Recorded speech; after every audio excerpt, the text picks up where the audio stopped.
For the next 84 days, I'm taking on the toughest challenge of my entire life in an effort to see what's possible when I completely forego any excuses, self-pity, or self-doubt, and just fully commit to being the best version of myself, no matter how hard it is. I'm going to be combining lessons from people like Tony Robbins, David Goggins, Atomic Habits, Deep Work, Monk Mode, all of the protocols you've heard about online.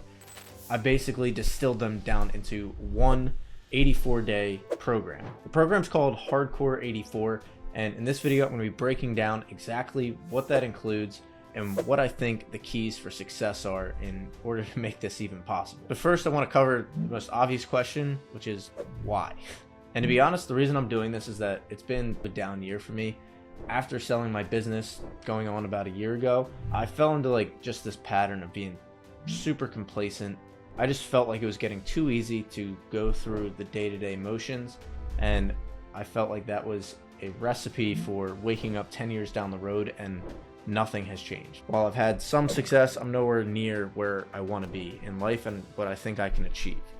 And to be honest, I felt ashamed that I knew everything that I did about self-improvement and building businesses, but I felt like I was still so far behind from where I wanted to be. Over the years, I had tried everything from different sleep protocols to different workout routines to keto to going to Tony Robbins to meditating intermittently to intermittent fasting. And I would always do just one thing at a time. I would try it out for a short period and it would go okay, but I would never fully immerse myself. And it always seemed like impossible to really dramatically transform my life in all these different ways simultaneously. And maybe you felt the same way. Leave a comment below if you have. But my theory on this is that when you take on one new habit or try to fix one area of your life, it's if you plant a brand new, beautiful flower in a garden of weeds. Yeah, the flower looks good for a little bit, but after a certain amount of time, it's inevitable that it's just going to be overtaken by all the weeds in the garden because we haven't ripped out the flower bed and started over completely from scratch, done a full top to bottom makeover. And it's because of this that I've found it very easy to make micro excuses in the day-to-day. Little things that sound innocent and seem innocent in the moment, but that add up over time. I'm too sore, I'll work out tomorrow, or I'll just sleep in another 15 minutes, or I've done enough today, I can go watch TV or play video games, whatever it is. That's why the theme of Hardcore 84 is zero excuses, zero bullshit, kind of like 75 hard, where if you slip up even once on anything by a single minute, you start over completely from scratch. And the reason for that is that it ingrains a sense of consistency and duty, not just to ourselves, but to the program, that lets us know subconsciously that we cannot get away with our normal BS. We might be able to convince ourselves normally that it's okay to just cut a workout short by 5 minutes, but you're doing it for the program. You're doing it for something bigger than yourself in a way. And when you do that, it changes your mindset, is my hope at least. And so in theory, this will be 3 months, 84 days to completely change my life forever, which seems like a pretty good investment to be making in the long run. My goals are, number one, to just do a full rewiring of my brain and honing it for drive towards success and achievement, and to rekindle that ambition that I felt like I had at the beginning of my entrepreneurial journey that has dwindled over the years for whatever reason. And in doing so, rebuilding my own self-confidence and seeing what I'm capable of, so that at the end of the day, when I'm on my deathbed decades or centuries from now, hopefully, I'll always know that I left it all on the field and I won't have any regrets about my time here, because I know that I pushed myself as hard as I could and tried every possible solution to living the life that I wanted. Which brings me to the next part, which is what exactly is Hardcore 84 and what does it entail?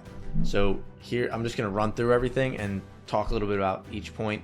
And again, this is stuff that works for me. If you're interested in doing something like this, tailor it to you and the areas of your life that you feel like you could use the most reform or consistency or discipline, and being brutally honest with yourself. Because what I did is I sat down and I was brutally honest with what are the areas that I'm currently sucking, what am I good at, and what would the best version of me look like. What would that person wake up and do? What would their habits be? How would they spend their time? And then reverse engineer from that gap.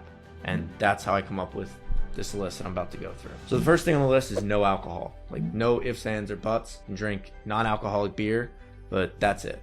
And I've been doing this for a couple of months already, so this one's not as hard for me, but it used to be a big thorn in my side for the longest time. I would drink socially, thought nothing of it, started drinking a little bit too much, and it can quickly deteriorate from there. So number one, no alcohol. Number two, drinking a gallon of water a day. This one's straight from 75 hard, but I personally love it because I'm underhydrated a lot.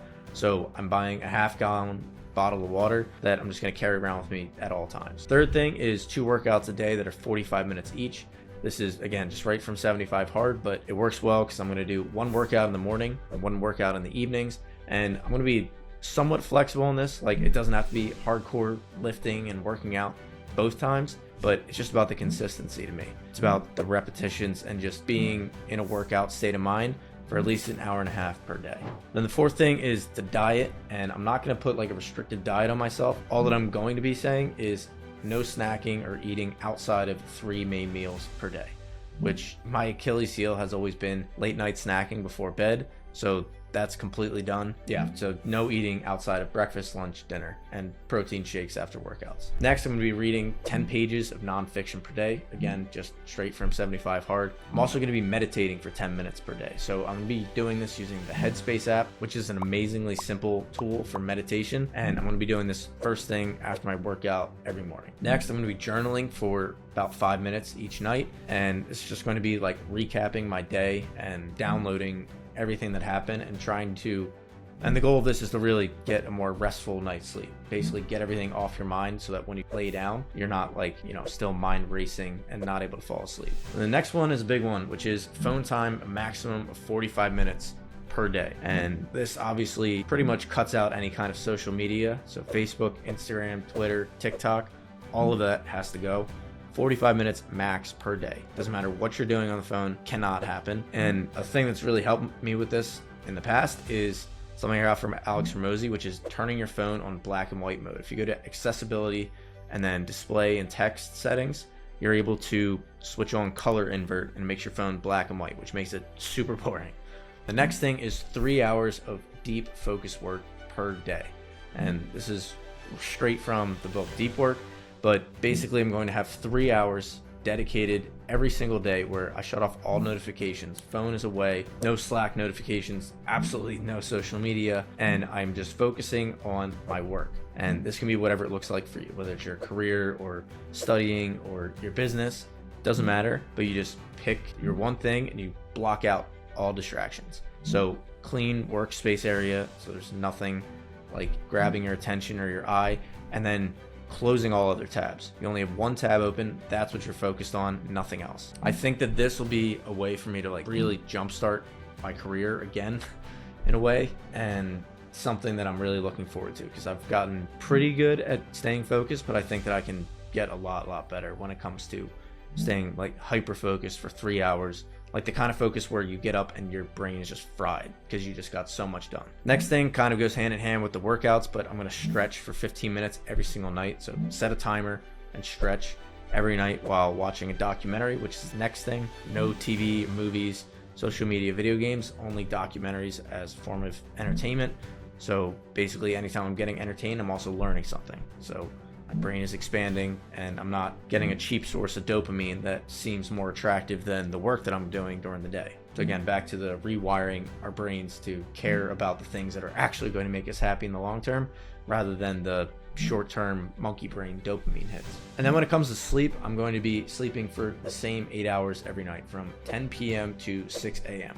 I've actually been experimenting with this already a little bit, and I honestly think 9 to 5 is going to be the sweet spot that I end up in, but I'll keep you guys posted. But getting consistent with sleep is something that I've struggled with for a long time, so I'm excited to see how this one turns out. And then when I'm going to sleep, I'm using an eye mask, fan blowing on me, mouth tape, and nose strips. Mouth tape is the most peculiar one, but honestly helps with getting a fuller night's sleep because there's a whole Andrew Huberman episode on this, but it basically forces you to get deeper circulation and like breathe more deeply, which helps with your sleep patterns. And then same thing with the nose strip, opens up your airways so you're able to get more restful and restorative sleep throughout the night. Then I also wear blue light blocking or orange glasses for about 45 minutes to an hour before going to bed. Then a huge one is caffeine.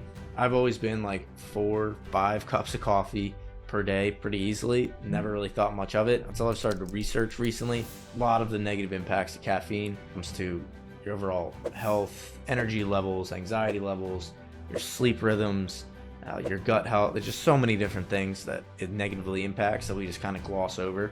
Kind of like alcohol. Alcohol is poison for our bodies, but it's just so normalized that we don't think anything of it.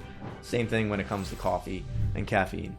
So I'm not going to be too foolhardy and say I'm going to cut it out entirely, because that would be semi-withdrawal type scenario, but I'm going to greatly reduce it to 2 cups per day. And my goal is that after about a month, I'll drop down to 1 cup and then eventually drop it entirely. Next, I'm going to be doing 0 social media of any kind. So Facebook, Instagram, YouTube, Twitter, TikTok, all of those, like 0. Aside from like uploading YouTube videos, I'm not doing any social media of any kind, completely blocking it out, not allowing any sources of cheap dopamine of any kind. And then as I'm journaling each day, next thing that I'm going to be doing is writing my 3 priorities for the next day. So planning tomorrow, today. It's a common saying that you hear amongst a lot of super successful people. Basically, it comes down to a Tim Ferriss term, which is, what is your big domino for the day? And a big domino is defined as just what is the one thing or one task that you could do that would make everything else on your to-do list either obsolete or pretty much irrelevant. Thinking in that way really helps to shape the 3-hour deep work periods I'm going to be doing. Those are the first things that I do every morning. No checking notifications, no Slack, no emails, phone calls. Just getting right to those priorities is going to be an absolute key to this whole thing being successful. And then the last 2 are just for basically checking in on progress. And the first one is checking the bank account and weighing in every single day. So first thing when I wake up or while I'm doing my morning workout, checking the bank account. And even if it's not eventful, even if like there's no difference from the day before, just checking it and bringing awareness to it, because what gets measured gets grown. And then same thing with the weight. So getting on the scale every single day, even if it's like the same weight day after day for the first couple weeks, that's fine. Just getting on and measuring it. To use Tony Robbins' quote, where focus goes, energy flows. And that's a big area that I'm looking to improve as well. And then lastly, along with that, I'm going to be taking before, middle, and after pictures to see how this whole journey impacts me. Hopefully I've got a bigger smile on my face by the end, but that's the plan. Those are the rules for the program. If you're interested in joining me on doing something like this, then comment down below. I'd love to have you along for the ride. And that's a big reason that I'm doing this. It's not just for myself, but I really believe that there's a way to create a program that can transform people's lives, that is self-developed and can transform many areas of their life, not just like fitness or their mental health, all areas all at once. And that's why the structure of this program is designed to hit all of the areas in my life, at least. If you feel like there's something missing, be sure to let me know down below. If you think this is too much, also let me know. I'm gonna do it anyway, but be curious to hear your thoughts on that. I plan on posting updates on this every couple of weeks, so be sure to subscribe and hit the notification bell so you can see when updates are posted. And before we go, I'll share with you my expectation or my sneaking suspicion about this whole thing is that I'm gonna tell my brain that I'm doing this for 84 days or 3 months. And I'll be counting down the days, tracking everything in Notion, which I'll share in a later video. So my brain will be mentally looking forward to that day where it finally gets a break. But I have a really good feeling that once I get to that point, after I've gone through these habits and these rituals or routines, whatever you want to call them, for 3 months straight without missing a beat, it's going to be like so ingrained in who I am that I'm not really going to want to stop. At that point, it's going to feel like second nature, and it'll almost feel weird to go back to the way that I was doing things before. That's my prediction that I have, and it's also my hope. That's what this series is for, to find out if I'm right or not. So thanks for watching, and I'll see you guys in the next video. See ya.